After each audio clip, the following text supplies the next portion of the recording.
Hello and welcome to Justice. I'm Judge Janine Pirro. Thanks for being with us. Tonight, Christians in the Middle East marked for death because of their faith, and no one is fighting for them. As Christians are slaughtered, churches torched, and families forced from their homeland, the mass murder of Christians is underway.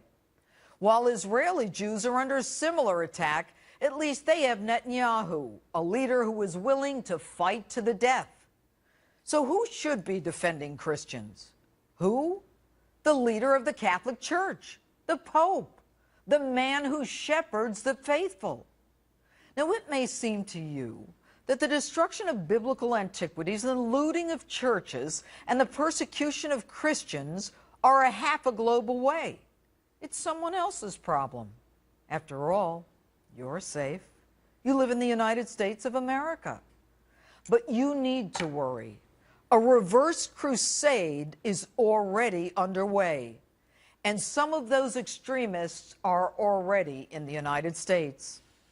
ISIS, the radicalized Muslim group that already has created a caliphate in Syria, Iraq, and the border of Jordan, a nation described not by nationality but by religion, issued an ultimatum to Christians to leave their homeland, convert to Islam, or die by the sword. They spray paint the homes of Christians to identify those who must convert, leave, or die. And as ISIS, no stranger to technology, posts pictures of Christians crucified, their intent to purge Christians from the Middle East is unquestioned.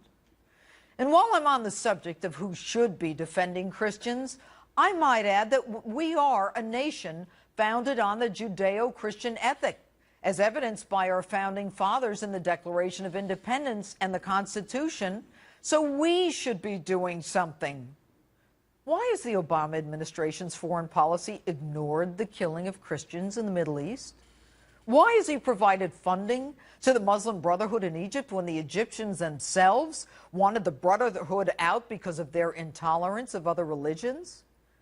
And while Iran's supreme leader promises a world free of infidels and the flag of Islam in all four corners of the world, our president negotiates for Iran's nuclear enrichment. But now to the papacy. I'm a Christian. I'm a Catholic. I went to Catholic schools. My children are baptized. And I mean no disrespect. But it is time for the papacy, and Pope Francis in particular, to start protecting his Christian flock. This month, Pope Francis preached that immigrant children in facilities around the United States should be welcomed and protected. Your Holiness, they're in the United States. They are protected. They are being given food and clothing and shelter. No children are being killed by the United States, but Christian children are being killed in the Middle East. And while we appreciate your prayer for those in the Middle East last week, it's just not enough. Everything about who we are, evidence of from whence we came as Christians, is being destroyed. They are taking crosses off churches and turning them into mosques with loudspeakers. Priceless relics are being destroyed or sold. And for the first time in 1,600 years, Mass will not be held in the ancient city of Mosul, Iraq. The language of Jesus, Aramaic, could be lost as well as Christians who speak it are murdered. Your Holiness, you are the leader of the flock.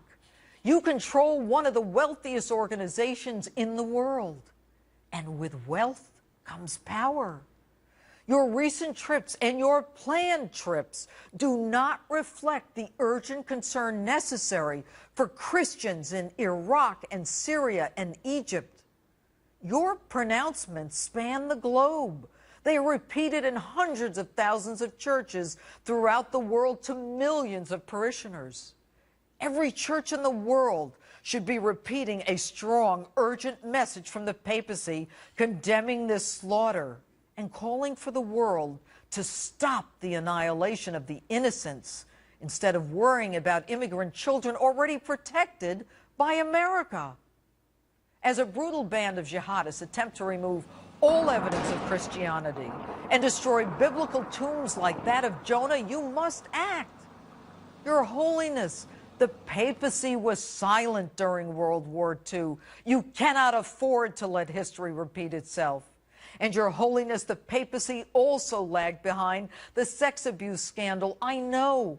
I drafted the first grand jury report detailing the movement of pedophile priests in the nation. It is time for the papacy to get out in front of this Christian massacre. You have incredible power. The Vatican is a country with ambassadors and a secret service. You can put political pressure on nations. You can provide sanctuary. You have resources for humanitarian aid. But most of all, you have the power of the pulpit. You have the power to change the world. Turn the other cheek does not mean that you cannot respond. It does not mean that you cannot provide humanitarian aid. Turn the other cheek does not mean that the most you can offer is a prayer. It does not mean that you cannot go to Iraq and give those Christians who are marked for certain death, willing to die because of their belief in Jesus, some consolation before their inevitable end. And that's my open. And with me now, in defense of Christians, Senior